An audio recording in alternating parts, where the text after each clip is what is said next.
Hands-off and hands-on doctrines. Overview. The hands-off and hands-on doctrines are two distinct approaches to managing corrections facilities that have evolved over the years. The hands-off doctrine was popular in the early years of United States corrections. It emphasized that the judiciary and legislatures should stay out of the day-to-day operations of prisons and let correctional administrators manage the facilities as they saw fit.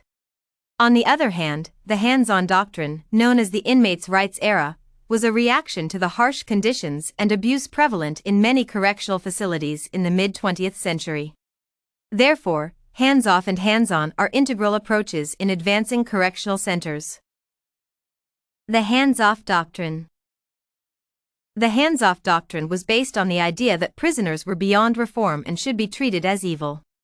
Correctional facilities were run with a military style of discipline where inmates were seen as the enemy and treated accordingly. For example, in Ruffin v. Commonwealth of Virginia, the courts decided that inmates were slaves of the states and had no rights. This approach was characterized by a lack of communication between inmates and staff, a lack of privileges, and strict adherence to the rules with little to no flexibility. Inmates were seen as passive punishment recipients and expected to comply with the rules without question. Moreover, the hands-off doctrine began when judges and lawmakers in the United States believed that correctional administrators with experience in the field best managed prisons. Based on this doctrine, courts and legislators were to refrain from interfering with the administration of prisons and instead leave it to the discretion of the correctional authorities.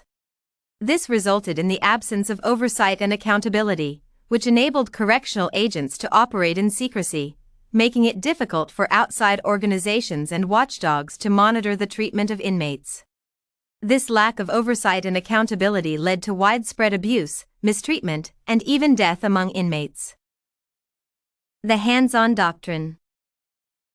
The hands-on doctrine, commonly known as the inmates' rights era, emerged in the mid-20th century as a reaction to the harsh conditions and abuse prevalent in many correctional facilities.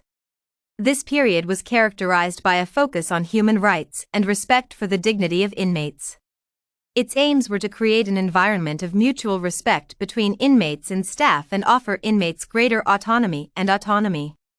Furthermore, this approach was also marked by increased resources for inmates, such as educational programs, recreational activities, and vocational training. The inmates were given greater access to legal resources and the opportunity to participate in the decision-making process in their correctional facility. Under the hands-on doctrine, inmates were viewed as active agents in their rehabilitation, and correctional facilities aimed to provide inmates with the resources and opportunities to assist them in becoming productive members of society. This approach was based on the idea that inmates should be allowed to learn and grow, and it was believed that this would decrease recidivism rates. This era saw increased legal protections for inmates, including the right to access legal assistance and petition the government to redress grievances. Conclusion. The hands-off doctrine and the hands-on doctrine have had an impact on the correctional system. The hands-off approach was seen as a necessary evil to maintain prison order.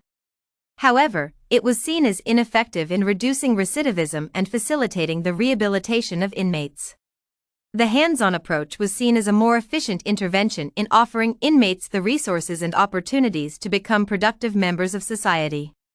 Although this approach has successfully reduced recidivism rates, there is still a long way to go in providing inmates with the resources and opportunities they need to succeed.